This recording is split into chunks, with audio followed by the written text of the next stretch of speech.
Les multiples bavures de l'armée tchadienne, ici on en parlait. Avril 2019, Mamad Abakar Badera est criblé de balles devant la présidence alors que le pneu de sa voiture était crevé. Juin 2020, des militaires français se font tirer dessus devant la présidence. Juillet de la même année, un homme échappe à une tentative de meurtre au même endroit. Et ce 21 mars 2025, Haïta Sidi Hinambaïna, Jérémy, se fait lui aussi tuer par ces mêmes gardes présidentiels. Cette tuerie en pleine capitale tchadienne interroge sur l'état d'esprit de certains éléments de l'armée tchadienne, particulièrement ceux devant le palais Toumaï. Sens interdit, stationnement interdit, la voie devant la présidence est un véritable mouroir pour les paisibles citoyens tchadiens où n'hésitent à ouvrir le feu les éléments en faction, parfois sous effet de stupéfiants, tirant toujours mortellement à moindre faux mouvement.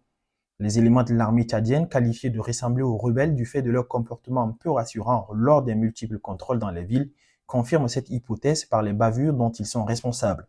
Parfois drogués, ivres, ils sont souvent impliqués dans des agressions ou cambriolages des maisons tout en étant armés, utilisant ainsi la tenue de l'armée et l'arme de service pour d'autres fins. Ils profitent de leur position pour abuser des citoyens et tuent sans vergogne. Le meurtre de Haïta Sidi ce 21 mars, traité très légèrement par le procureur de la République, témoigne de l'insignifiance de la vie des Tchadiens devant ces individus aux mauvaises intentions. Askar Tchad ou Tadroufi Tchadien là, ça veut dire que vous avez failli à vos missions. Meurtre de trop par sériel pied nickelé est alarmant. En attendant qu'un changement s'opère, il serait mieux d'utiliser d'autres voies que celles qui passent devant cet abattoir humain qu'est la présidence de la République du Tchad.